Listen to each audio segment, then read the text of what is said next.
And let's be clear, like again, most guys are not having children outside of wedlock.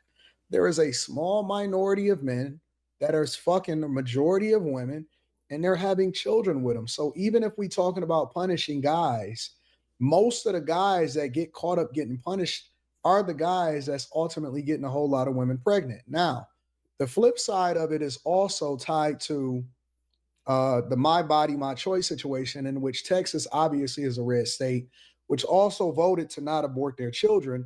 And so, as a result, a direct result of that, aside from the whole court system, is making sure that people take ownership and accountability for who it is that they had sex with, all the way up until all the way for the birth of the child, the conception of the child, all the way up into the birth, because of the prenatal care and all of this other type of stuff that's costing and a lot of this healthcare.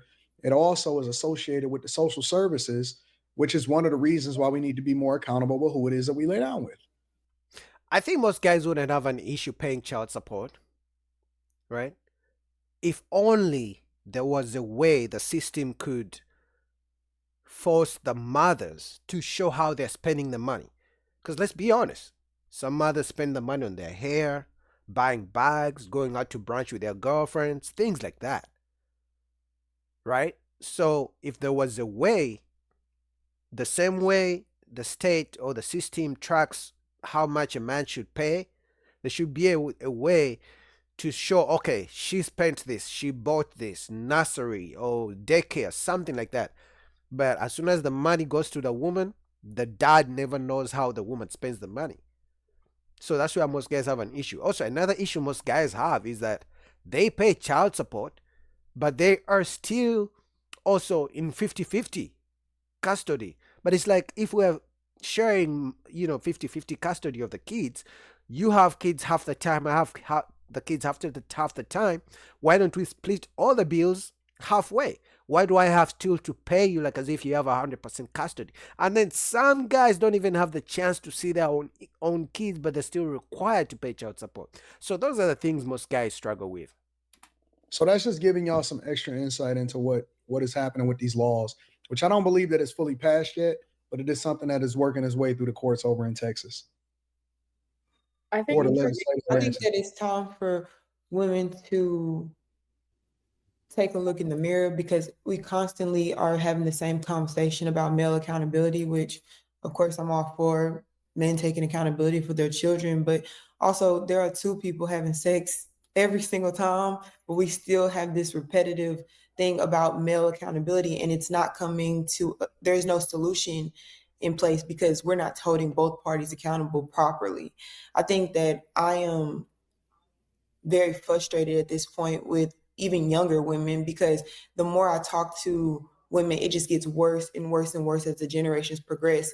Even, of course, I'm included in that generation, and you start to talk about young marriage or you start to talk about sticking with the person that you decide to have kids with, and it's always met with contentment. It's always met with a scoff because it's just kind of like, why do I have to be responsible for the actions that I commit? And at this point, it's just like, we need some chastity belts or something. Women have sex too much, and nobody wants to say that because sexual liberation is something that's supposed to be applauded. But at this point, it's sick because you are more sexual than a person. And I don't really subscribe to like, oh, we have testosterone, so we want to have sex more. I understand there's a biological aspect there, but even if we talk about the nature of men and how they do, want to sow their wild oats, whatever the case may be, you want to have sex more than a man and you're more cutthroat with it than a man, and then you end up with the baby because you conceived this child but then don't want to have be held responsible for the outcome. It's just I mean, guys. I mean, if we're gonna be honest and take accountability, guys love to get one off. Guys love to get a nut. So guys also love to have sex.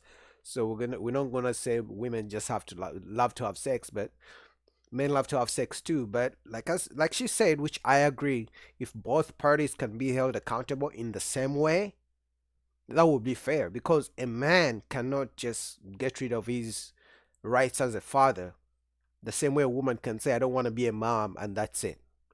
But the man cannot just say, I don't want to be a father. Okay, sure, you don't want to be a father, you're gonna pay child support regardless, whether you want it or not. So that aspect of being fair, that's what most men are looking for. We're in a confusing time. I think some of these women want to move like men. They want to move like men or make excuses why can't they? And it's just I'm surprised Texas would pass some bullshit like this. Like, can we find something else that would be more conducive? Like, how about we take away DNA must be tested prior for child support? Like Yeah. making this something this is crazy. Now imagine the women that's going to be falsifying, yeah, this is my baby daddy and he's really not your baby daddy. Like, so what's going to happen if you find out he's not? Are they going to repay the money to the guy? Never. So I think I don't see this passing in Texas, but I hope not. I feel, I don't know, with today's times, you don't know what might come about just in general. Well, from my understanding, Cameron, didn't you say that like in order to get the retroactive child support, paternity had to be established in the state of Texas? That's what it says. I don't know. I think, in my honest opinion, I kind of I like the idea of retroactive child support just because I think it really protects men as well. If they establish paternity and you're the dad, you got to take care of your kids. It's not the burden of the taxpayer to take care of that stuff. And then you also have in some cases where men don't sign themselves up for child support. The woman actually comes back and tries to get what they call child support arrears. Well, Brandon, the question for me, the question that I always Yeah, that's the issue. Another issue most guys have with when it comes to having kids and child support. So apparently, you and your baby mama could be on good terms. Let's say she has a baby, you're taking care of her or taking care of the baby. Maybe you guys are not even together, but when she's like, "Hey, send me money for this. The baby needs diapers. The baby needs ABCD childcare," you can send her the money, right? So let's say 10 years pass, right? And everything is going good, then maybe one day you get a new girl and she's jealous of your girl. Maybe she doesn't want your new girl to spend time with the baby or with your son when your son comes to your place. She can go to court and file for child support, put you on child support, and you'll be forced to pay child support from 10 years ago. Even if you have receipts of saying, "Hey, judge, I've been sending up money. Look," the judge will be like, "No, that's not part of child support. It's not official." So what some guys are doing now, because women use that trick to get back at men, some guys put themselves on child support from the beginning.